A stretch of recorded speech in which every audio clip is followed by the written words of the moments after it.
Bienvenidos nuevamente al estudio diario de la Biblia. Recuerden que estamos leyendo 3 capítulos cada día de domingo a viernes y 5 capítulos el sábado. El día de hoy vamos a estudiar 3 capítulos. Estamos en el libro de Josué y vamos a leer el capítulo 21, 22 y 23 del libro de Josué. El capítulo 21 presenta la distribución de las ciudades entregadas a los levitas. Los levitas eran los encargados de todo el servicio del santuario. Y los descendientes de Aarón, que también eran levitas, eran los encargados del sacerdocio. La tribu de Leví se dividió en 3 familias. Leví tuvo 3 hijos, que fueron Gersón, Coat y Merari. Gersón, Coat y Merari. De esos 3 se pobló o se llenó todo lo que fueron lo que llamamos los levitas. Pero de la tribu de Aarón, que era de la tribu coatita, es decir, descendientes de Coat, eran los encargados del sacerdocio. Entonces, cuando se llega a la ciudad prometida, a la tierra prometida, se le asignan ciudades para los levitas. Pero la tribu o la familia de Coat se divide en 2 partes. La familia de Aarón y el resto de los descendientes de Coat. Y los de Gersón y los de Merari. Todos eran levitas. En el caso de los descendientes de Aarón, se les asignaron 13 ciudades para los descendientes de Aarón. Es decir, los que tenían que oficiar directamente en el sacerdocio. Y el resto de los coatitas se les asignaron 10 ciudades. Para los hijos o descendientes de Gersón se les asignaron 13 ciudades. Y para los hijos de Merari se les asignaron 12 ciudades. Y el capítulo viene presentando qué ciudades cada tribu les fue asignando para los levitas. Recuerden que los levitas no tenían un territorio asignado, dice el versículo número 2, porque ellos, su porción era precisamente el servicio del Señor.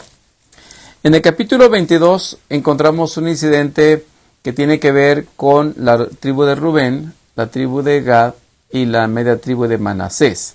Estas tribus, estas 2 tribus y medias, ellos no cruzaron el río Jordán y su posesión no fue del otro lado del Jordán.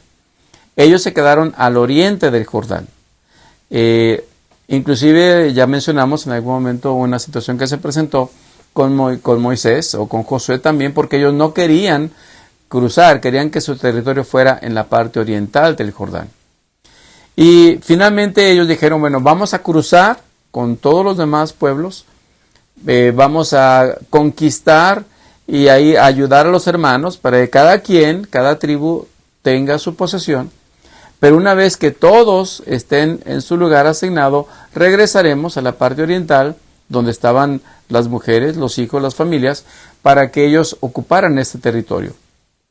Y el capítulo 22 presenta cuando estas tribus regresaron finalmente al lado oriental, pero se les ocurrió a estas 2 tribus y medias construir un altar grande e imponente. Dice el versículo número 10 que hicieron un altar muy grande.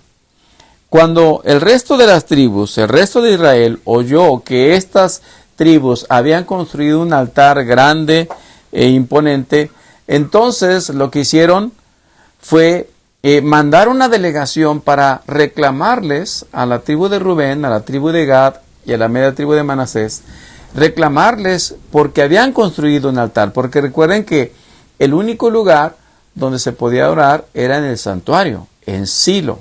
Ahí estaba el santuario.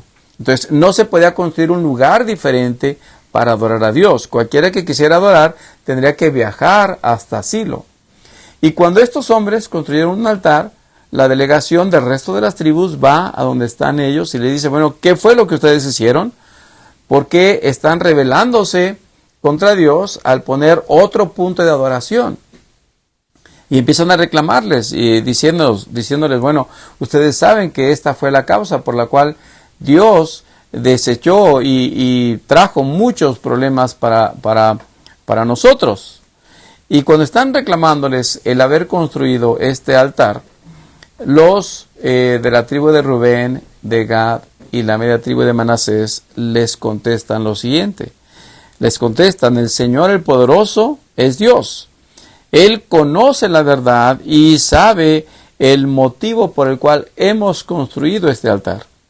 No lo construimos para que sea un punto de adoración, sino más bien como un monumento para que cuando nuestros hijos crezcan y se pregunten por qué es que tenemos que ver con ustedes de aquel lado del Jordán, sepan que construimos el altar porque tenemos miedo de que nuestros hijos se olviden de Dios. Es decir, que los hijos reconozcan que hay un Dios que nos une a las tribus, aunque nos divide el río Jordán, y de esa manera, para que los descendientes nunca olviden al Dios verdadero.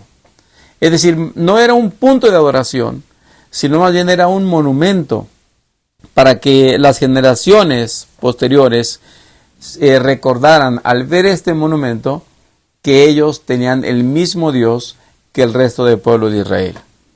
Cuando los representantes de las demás tribus escuchan la explicación que la tribu de Rubén, la tribu de Gad y la media tribu de Manasés les dieron por este monumento, ellos pues les pareció que fue correcto y entonces decidieron que pues estaba bien lo que habían hecho y que era una manera de recordarles que había un verdadero Dios.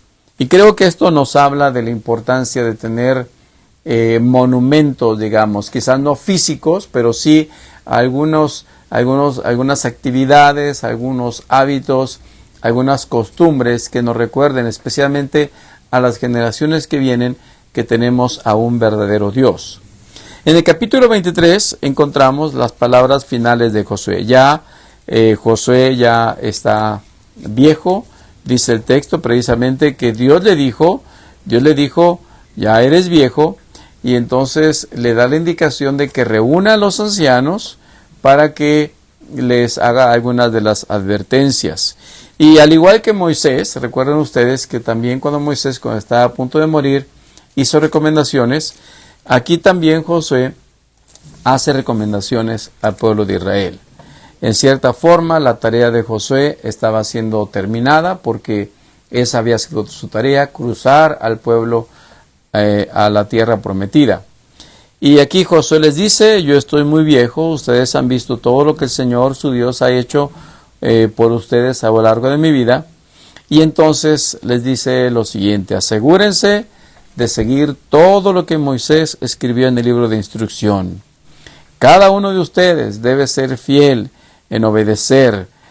Asegúrense de no tener nada que ver con los pueblos, ni siquiera con sus dioses. No mencionen ni siquiera a sus dioses, y mucho menos juren por ellos, ni los sirvan, ni los adoren. Por el contrario, aférrense bien al Señor su Dios, como lo han hecho hasta ahora.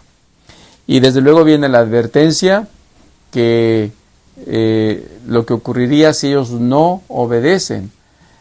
Josué les dice: si ustedes no obedecen y no expulsan a las naciones que están aquí, van a ser una molestia para ustedes. Ustedes van a huir ante el enemigo en lugar de que ustedes los persigan. Y más adelante, dentro del versículo 14, al final dice: dentro de poco moriré, seguiré el camino de todo ser viviente en este mundo. En lo profundo del corazón ustedes saben que cada promesa del Señor su Dios se ha cumplido, ni una sola ha fallado. Pero así como el Señor su Dios les ha dado las buenas cosas que prometió, también traerá calamidad si lo desobedecen.